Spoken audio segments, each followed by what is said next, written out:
Masjidul Abraar oo ku yaala degmada Hilwaa gaar ahaan xaafadda Al Cadaala ayaa lagu qabtay bandhig cilmiyeed si heer sare ah loo soo agaasimay oo loogu talagalay ardayda wax ka barata masjidkaasi. Bandhig cilmiyeedkan ayaa ahaa mid lagu qiimeynayay heerka aqooneed ee ardayda kadib muddo 11 bilood ah oo ay baranayeen kutub diini ah oo kala duwan. Ardayda ayaa lagu imtixaanay kutubtii ay soo qaateen sanadkan, iyadoo qaar ka mid ah kutubtaasi ay sidoo kale ku subciyeen.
إيماننا بالقدر وبالقدر كما أتى بالخبر منه أن يظهر بالأبصار لكن بلا كيف ولا انحسار مؤمنين إذ بجائز علقت هذا وللمختار دنيا ثبت ومنه إرسال جميع الرسل فلا وجوب بل بمحض الفضل لكن بلا إيماننا قد وجب فداها واجب بلاقهم أمانة وصلهم وضف له الفطانة مثل تبليغهم لما أتوا ويستحيل ضدها كما رووا وجائز في حق كالأكل وكالجماع للنساء في الحل معنى الذي تقرر شهادة الإسلام بره المرأة نبوة مكتسبة ولو رغى بالخير على عقبة كل لا يؤتي لما يشاء جل الله واحد وأفضل خلق على الإطلاق نبينا فمن عن الشقاق الأنبياء يدونه في الفضل وماته ملائكة الفضل هذا وقوم فصلوا إذ فصلوا وبعد كل فضله قد يفضلوا المعجزات أريد تكرما وعصمة البري لكل حتما وخص خير خلق أما تمم به الجميع ربنا وعمما فشرعه لا ينسخ بغيره حتى الزمان ينسخ لشرع غيره وقع حتما أذل الله من له منع والنسق بعد شرعه بالبعض أجز وما في ذاله من غل معجزاته كثيرة الغرر منها كلام الله معجز البشر رجينا بك ما ربوا وبارئا لعائشة بما ربوا صحبه خير القرون فاستمع فتابعوا لمن تبع وخير من أولي الخلافة وأمرهم بالبذل كالخلافة قوم كرام بررة عدتهم ست تمام العشرة فأهل بدر للعظيم شان فالوا بيعة الرضوان أعلم بأن العلم بالتعلم والحفظ والإظهار والتفاهم العلم قد يرزق وصغير بسنه ويرم الكبير وإنما المرء إلى صغير لا يدري ولا يدري لسانه وقلبه مركب بشغله وذاك ومؤدب العلم بالفم وبالمذاكرة والدرس والفكرات والمناظرة رب إنسان ينال الحفظ ويورد النصا ويحكي اللفظ ما له في غيره نصيب بما حواه عالم الأديب ورب ذي حرش شديد الحب والعلم والذكر وليد القلب معجز بالحفظ والرواية لغير وعمال وحكاية وعقل يعضى بالاجتهاد لما وجاء بالإسناد بالقلب لا بنادر لسبب المدر لا قنادر طامس العلم وعلم للذرى والعلم لا يصول إلى عبادة أدب نافع كل صمد وفي كثير القول بعض الموت وكل حسن صوت ما عيت مقارنة ما بغيت وإن بدت بينه وناس مسألة معروفة بالعلم ومفتعلة لا تكن إلى لباب سابقة حتى ترى خيرات يا ناطقة كم رأيت من عجول سابق من غير فهم بالقضاء ناطق أدرى به ذلك بالمجالس ازداد من الباب والتنافس والصمد فاعلم بك كعقا أدين إن لم يكن عندك علم مطلق وقل إذا عياك كذاك الأمر علي بما تسأل عنه عمر فذاك شهد العلم عند العلماء كذاك ما سألت تقول الحكماء إياك والعجبان بفضل ذلك فترجم القول من خلائك intii uu socday bandhig cilmiyeedkan ardayda waxaa loo kala qaybiyey kooxo waxaana mid mid loo weydiinayay su'aalo ku saabsan kutubta ay barteen si loo ogaado fahamkooda iyo sida ay ugu dhabar adeegeen duruusta ay qaateen waxaana ardaydu ay bixiyeen su'aalo iyo jawaabo muujinaya dadaalka iyo waqtiga ay geliyeen barashada cilmiga diinta insha allahu tacaala maanta meeshaan waxaan isugu nimiday inaan ku qabanno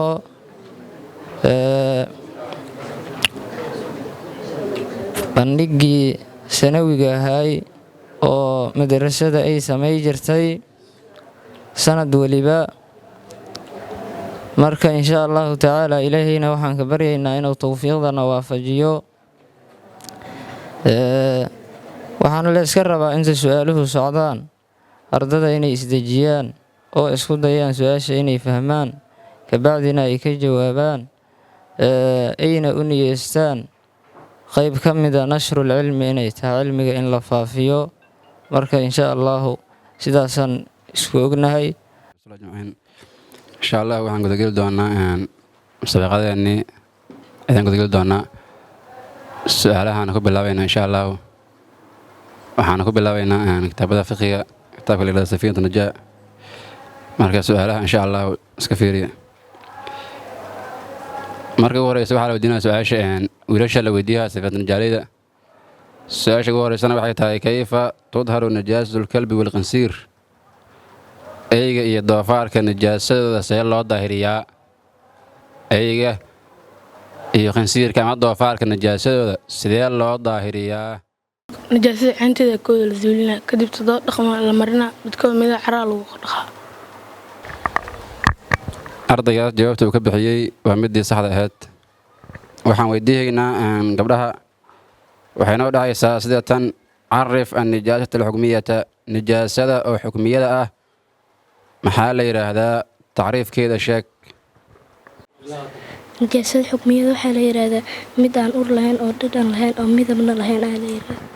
ardayadaas jawaabtay ka bixisay waa midii saxda ahayd. waxaa noo soo dhammaaday qaybta koowaad oo ahayd su-aalaha safiinajaada. waxaan ku xiji doonaa su-aalaha qaybta labaad safiina saraadleyda. iska fiiri insha allah. su-aasha ugu horeysa waxaa la weydiinayaa wiilasha: udkur aqsaama arkaani salaati maa hiya. arkaanta salaada imisaa loo qaybiyaa, maxayse kale yihiin? su-aashan jawaabteeda isku day waxay noqon doontaa 3 qaybood: qalbiyo, qowliyo, ficliyo. bixiyey waa midii saxnaad. aad ayuun u mahadsan yahay. su-aasha labaad waxaa la weydiinayaa gabdhaha: udkur salaatan laa yushtaradu fiiha istiqbaalu qibla. waxaad sheegtaa salaad oo aan lagu shardihaynin qiblada in la qaabilo. waxaad sheegtaa salaad oo aan lagu shardihaynin qiblada in lala qaabilo. haddaba salaadaas maxay tahay? aniga magacay Masri Cabdulle. su-aashan jawaabteeda isku day salaatulqoof. aad ayna mahadsan tahay. su-aalihii safiinajaaga iyo salaadka halkaasay nagu soo dhammaadeen. waxaana gudagelaynaa kitaab caqiida ah, kitaabka matna caqiidat alcawaam. su-aalihiisan gudgelin insha allah. su-aasha ugu horeysa waxaa la weydiinayaa, isla gabdhaha leewaay waxaa la weydiinaa 4 sifo oo rasuusha u waajibtay maxay tahay? 4 sifo oo rasuusha u waajibtay sheeg. tiri inaad tirisaa laga rabaa. inaad ka jawaabtaan marjana insha allah. su-aasha jawaabkeeda isku day waxaa waaye dawil fadaana bisidka watabliiqi walamaana. ardayadaas jawaabta ay bixisay waa midii saxda ahayd. aad ayayna badan tahay. waxaa kala weydiinayaa haddana isla gabdhaha, waana su-aal oo macno ah, fasiraad ama laqbasa u taqaanaba. waxaad macnahaysaa: alxamdu lilaahi alqadiimi alawali alaakhiri albaaqi bilaa taxawuli. falxamdu maha saabit waxamdiga lilah ilaa lahaantiisa sugnaatay halaasoo alqadiimi horiye alahaasoo alawali ee horiye alahaasoo alaakhiro ee dambeeye alahaasoo albaaqi baaqia bilaa taxawli wareegsilaan baaqi ahaaday. waxaa kaloo noo soo gabagaboobay qaybtii saddexaad oo su-aalaha oo ahayd kitaabkeena caqiidat alcawaam. aad ayayna mahadsan yihiin gabdhaha soo diyaariyay su-aashaan ka jawaabeen. waxaan su-aal si weydiinaynaa kitaabka lagu magacaabo abishijaac. su-aasha koowaad waxaan weydiinaynaa dhanka iyo wiilasha. su-aashaas waxaa laga rabaa, su-aasha koowaad ay noo noqon abishijaaca, waxaa laga rabaa markii dhaxalka la joogo waxaa jira dad aan xaalad kasta aan dhicin, marnaba aan dhicinaa jira. dadkaas waa imisa, maxayna kala yihiin? su-aashaas la weydiiyey jawaabteeda haddaa isku dayo. dadka aan dhicinin waa 5. waa azawjaani oo looga jeedo sawjka iyo sawjada, iyo haddana looga jeedo hooyada iyo aabbaha, iyo waladu sulbi oo ag saaran ibni iyo binti iska saaran. su-aasha uu ka bixiyay ardaygaas jawaabteeda waa mid sax ah. su-aalihiiaan noo sii socay. su-aasha labaad waxaan weydiinaynaa dhanka iyo gabdhaha.